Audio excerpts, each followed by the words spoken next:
I realized something. This doesn't affect me. So I'm generally not one to speak on a bunch of things that don't affect me. Right? But as a gamer, I do have a little stake in the race. I do have a horse in the race. People have been mentioning recently battle pass fatigue, right? Because every game now has a battle pass. And I've never really thought about it. I've never thought about the fact that battle passes as a whole are kind of a good thing. But at the same time, they're a bad thing when you think of progression when it comes to multiple games. Now, let me reel it back in. Let me talk about the good, the bad, and the ugly of modern battle passes.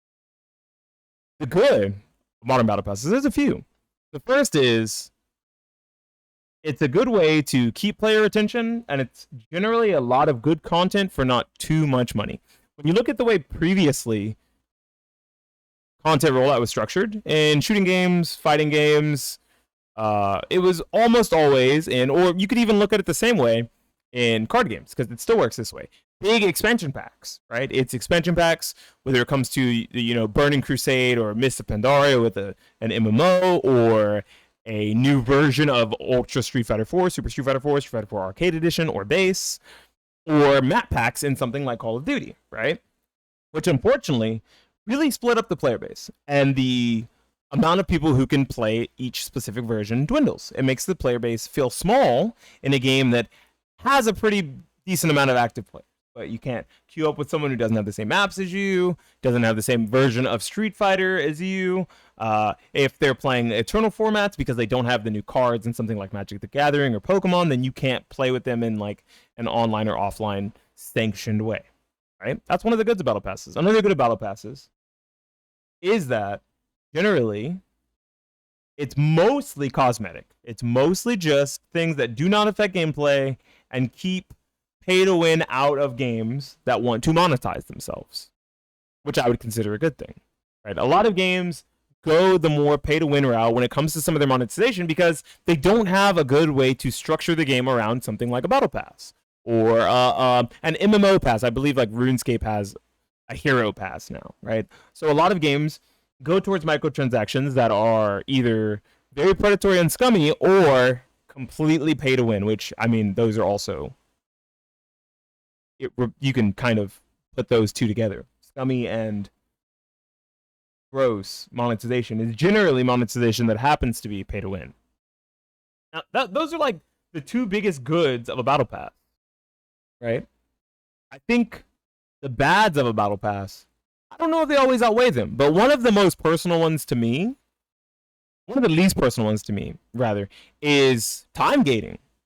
Right? The content you are getting is time gated behind the amount of time you're allowed to play for 90 days, 60 days, 120 days. And if you don't finish the battle pass in most of these games, Halo Infinite being an exception, you generally can't continue to grind the battle pass to get those levels you missed out on, which forces you into a situation where you want to continue grinding that game out even if it's not as fun. The second bad is that almost every game has one now. And that'll lead into the ugly. Right? Most of us, most normal people, kind of swap around and play a good few games. We're not just always constantly grinding one game. We're playing, a shooting game, a card game, something like a MOBA or a battle arena styled game, maybe a couple battle royales and a card game. Or you're playing a couple battle royales, a couple single player games. And that leads to you weighing those games that have battle passes heavier than the games that don't. Because you can always come back and finish the things you didn't get to do in the game that doesn't have the battle pass, while the game that has the battle pass, you have to continually grind on it to make sure that you're getting the rewards. And into the ugly. Unfortunately, with that means that all of these games are fighting for your time and attention, and the battle passes aren't fast enough. They're generally meant to be made in a way that will keep player attention high for something like, shareholder numbers, for player retention, player count numbers to look good. And that means that they can't make the battle pass generally too easy. Because if they do, then people won't continue to grind their game past the 100 tiers or 60 tiers of the battle pass because there will be nothing more to grind for except the fun of the game, right?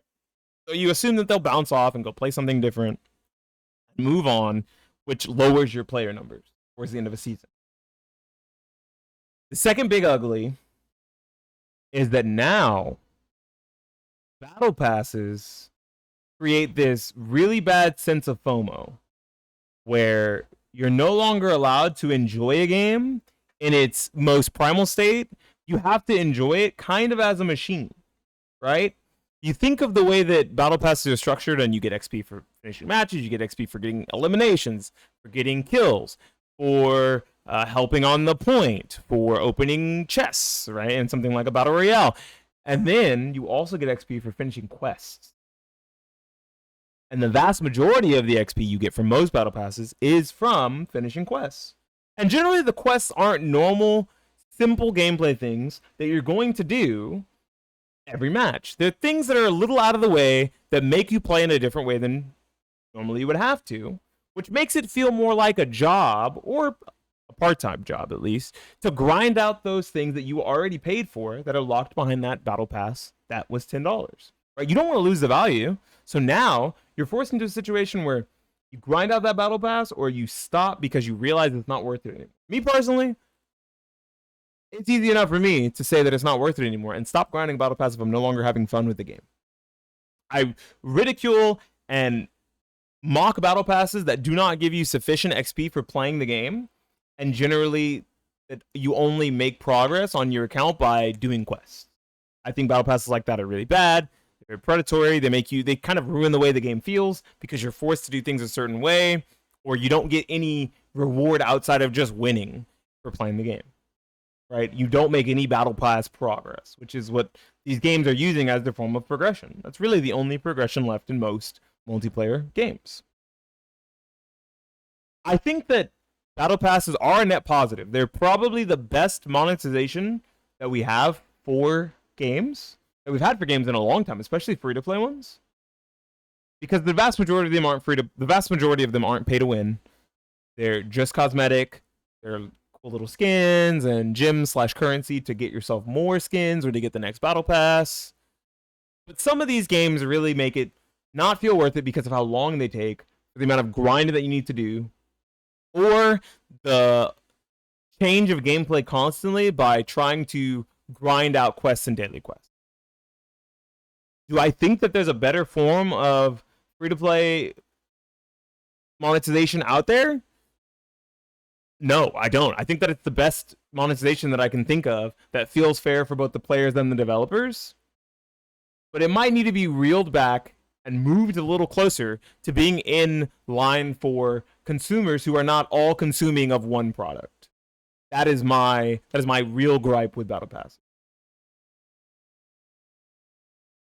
There's no world where I think paid games generally should have paid battle passes or paid grinding passes. I'm looking at you, Street Fighter 6. I'm looking at you, Tekken 8.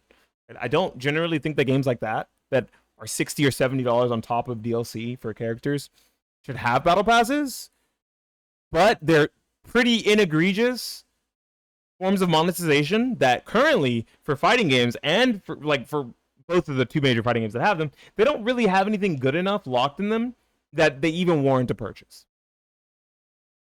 But who knows? That could change in the future, and you might be missing tons of skins if you don't put down that $10 every 3 months if you really want those Halloween-themed and Christmas-themed Chun-Li skins or Juri skin. Tell me how you guys feel about battle passes in the comment section down below. Are you guys fatigued by battle passes? Do you feel like every game having one is a bad thing? Do you feel as if your time is too limited to grind out the amount of XP you need for all of the games you like to finish the battle passes? Type it all down below in the comment section. Like the video, subscribe to the channel, and this has been Beanie Thuggish talking about the good, the bad, the ugly of battle passes and potential battle pass fatigue in a lot of gamers. Signing out and saying, play Battle Crush in 3 days. Peace.